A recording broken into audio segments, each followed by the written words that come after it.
अपन बात करते हैं 12th क्लास के अंदर एक चैप्टर चल रहा था इलेक्ट्रिक चार्ज नाम से कुछ चैप्टर चल रहा था। इलेक्ट्रिक चार्ज में एक टॉपिक आता है जो आज अपन उस टॉपिक को कवर करेंगे।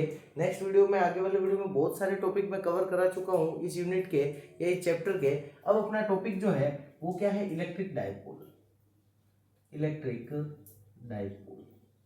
And dipole moment.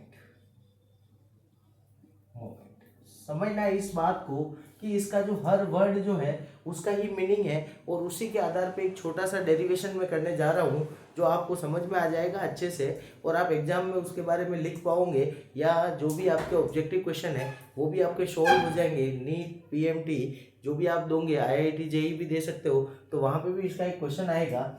अब जो है इलेक्ट्रिक डाइपोल, हिंदी में इसको लिखेंगे विद्युत द्विध्रुव एवं द्विध्रुव आघूर्ण।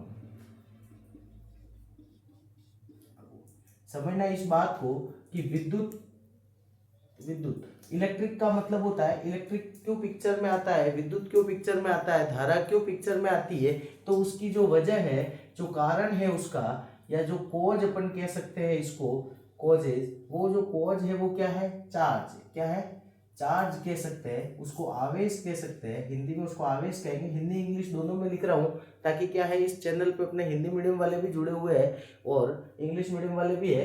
तो कारण मतलब इसका क्या कारण है, चार्ज की वजह से आपकी क्या होती है, इलेक्ट्रिसिटी जनरेट होती है, आपकी क्या होती है, करंट अपने पिक्चर में आता है।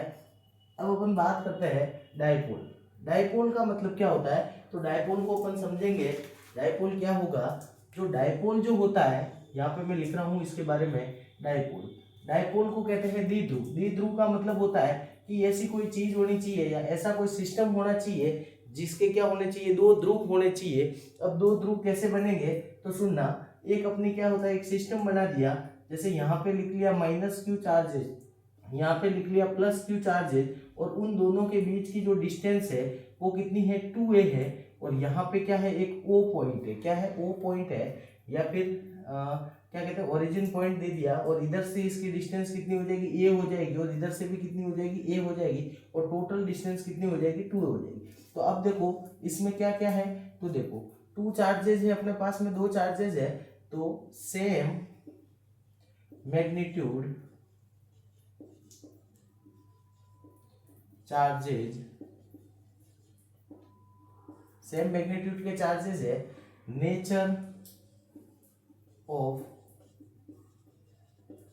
Charges is different.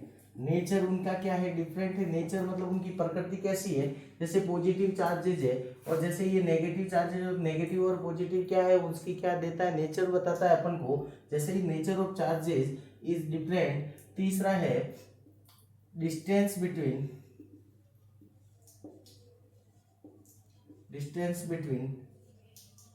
Charges is very small. बहुत कम डिस्टेंस पे क्या है, चार्ज उपस्थित है, तो उसकी जो डिस्टेंस अपन ने ली है वो 2a ली है। तो ये जो जितनी तीनों जो कंडीशन है वो क्या करती है, फॉलो होती है या अप्लाई की जाती है, फॉलो एंड अप्लाई की जाती है किसी भी सिस्टम में, तो उस सिस्टम को क्या कहा जाता है, द्विध्रुव कहा जाता है, या उसको क्या कहेंगे अपन, द्विध्रुव कहेंगे, या उसको इंग्लिश में क्या कहेंगे, डाइपोल कह देंगे। क्या कह देंगे, डाइपोल कह देंगे। अब क्या बात आती है कि डाइपोल मोमेंट कैसे निकालते हैं, तो डाइपोल मोमेंट का मतलब होता है कि ये दोनों जो चार्जेज है, पॉजिटिव और नेगेटिव चार्जेज है, नेचर में डिफरेंट है, लेकिन इसका क्या है, मैग्नीट्यूड सेम है। दोनों का अगर मैग्नीट्यूड सेम है तो मैं क्या करता हूँ, जब आपको मोमेंट निकालना होता है, मोमेंट निकालना होता है, तो P इजिकल टू, मैं जब बात करता हूँ मोमेंट की, तो मोमेंट का मतलब होता है डिस्टेंस, ये जो डिस्टेंस है और जो फोर्स जो अप्लाई हो रहा है, तो किसकी वजह से हो रहा है, तो Q चार्जेस है अपने पास में, और डिस्टेंस कितनी है, दोनों के बीच की 2 है। इन दोनों का अगर मैं मल्टीप्लाई करता हूँ तो मेरे को क्या मिलता है, डाइपोल मोमेंट मिलता है। अब इसकी जो लैंग्वेज लिखेंगे, तो product of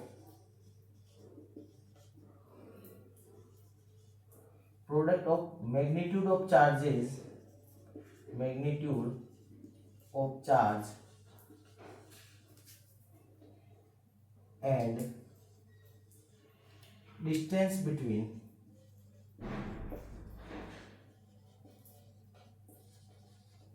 charges, magnitude of charge और डिस्टेंस बिटवीन चार्जेस का अगर मैं प्रोडक्ट करूं तो वो आपको क्या दे देगा, मोमेंट दे देगा। इस मोमेंट को समझना है। ये जो क्वेश्चन है वो यहाँ से बहुत ज़्यादा बनते हैं, आपके न्यूमेरिकल भी आते हैं यहाँ से और फॉर्मूला बेस भी आते हैं। ये एक छोटा सा डेरिवेशन है, किसका है, electric dipole and dipole moment का। अब बताता हूँ मैं इसकी यूनिट कैसे निकालेंगे। तो यूनिट ऑफ मोमेंट डायपोल या डायपोल मोमेंट कुछ भी लिख सकते हैं। Unit of moment dipole moment की यूनिट कैसे निकालेंगे। तो क्यू की यूनिट क्या होती है, कूलाम होती है। और 2a क्या देता है, डिस्टेंस। क्या देता है आपको, डिस्टेंस देता है। तो ये जो डिस्टेंस है इसकी यूनिट कूलाम है। डिस्टेंस को किस में लिया था, मीटर में लिया था। तो कूलाम इंटू मीटर क्या हो गई, इसकी यूनिट हो गई। जो यूनिट क्या होती है, मात्रक हमेशा याद रहना चाहिए। अगर बिना मात्रक के क्या है, कुछ भी क्या रहता है, संख्या की नंबर का नंबर ही रह जाता है, संख्या की संख्या ही रह जाती है।